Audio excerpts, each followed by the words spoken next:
ምቀኝነት ቀይ መስመር ያስረግጣል የፈንጅ ቀጠና ነው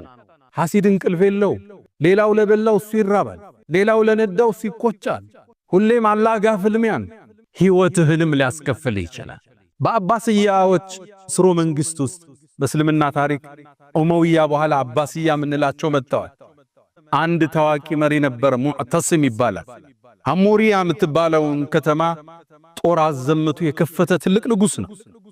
ታዲያ እሱ ዘንድ አንድ ገጠሬ ተወዳጅ ሆነ ይቀርባል ያጫውተዋል ንጉስ ወደደ ያቀርበዋል እሱን በጣም ሲያቀርበው የተመለከተ አንድ ሚኒስትር ይሄን ሰው እንዴት ነው ከዚህ ማርቀው ብሎ ወሰነ ከዛም ቤቱ ጋበዘው ነጭ ሽንኩርት የበዛበት ምግብ አዘጋጀለት እንዲሸታፉ ማለት ነው በጣም አበላው ከዛም ምን አለው ማታ ወደ ንጉሱ ስትሄድ የነጭ ሽንኩርቱ ሽታ ንጉሱን እንዳያውከው አፍህን ባክህ ዘጋርጋ አውራው አለው ተስማማ ታዲያ ሚኒስትሩ ቀድሞ ወደ ንጉሱ ገብቶ ነበርና ንጉስ ሆይ ታሪኮን እየሰሙ ነው አላቸው ምን ተፈጠረ ያኮ ብታመጣው ያን እንግዳ ሳያስፈቅድ የሚገባው የቅርብ ወዳጅ ንጉሱ አፉ ይሸታል እያለ ያወራ ነው አለው ተበሳጨ ሙዕተሲም እኔ ባከበርኩ ባቀረብኩት እኔን ከባድ ነው ለነገስታት የመባል ያ ምስኪን ገጠሬ ቤት ገባ ንጉሱ ጋር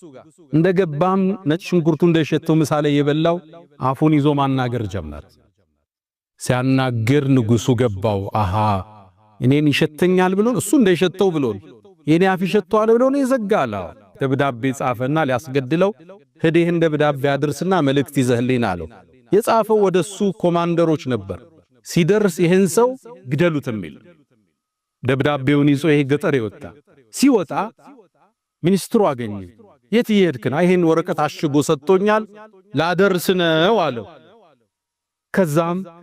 ወደ ቤት ነው የምትሄደው ወደዚህ ቦታ አይ መንገዱ ከሚደክምህ እኔ ላደርስልሃል ገላገልከኛ ደብዳቤውን ተቀበለ የት ይዞት ሄደ ወደ ኮማንደሮቹ ሲደርስ የንጉስ ትእዛዝ ነው ለምን እንዴት የለም እንደመጣ ተቀበሉና ቀሉት ያንን ሚኒስትር ከዛ ሚኒስትሩ ሲጠብቅ የለም ንጉሱ 2 ቀን 3 ቀን አላገኘው የተደሲል አይሱኮ ተገሏል አለ ማን ገደለው የሆነ ደብዳቤ ይዞዱ ደብዳቤው ለሌላ እኮ ነው የሰጠው አስጠራ ያን ገጠሬ ደብዳቤው ስላድርስልሃል የሰጠውት ከዛ ንጉሱ ጠረጠረ የሆነ ነገር አለ አንተ ለምን ነው ከተማ ላይ ስሜን ያጠፋለው ምን ቢለ አፉ ይሸታል ብለ ንጉሱ ይርሶ ነው እኔ አፌን የዘጋውት ለርሶ እሱ ያበላኝ ነጭ ሽንኩርት እንደሸተው ከዛም አንድ ቃል አለ لله در الحسد معدل بدا بصاحبه فقتل እንደ حسد ፍትሃዊ ዳኛ የለም በባለቤቱ ነው የሚጀምረው ፍርድ بدا بصاحبه فقتل حسد ህይወትህን ያጠፋዋል ህይወትህን ያበላሸዋል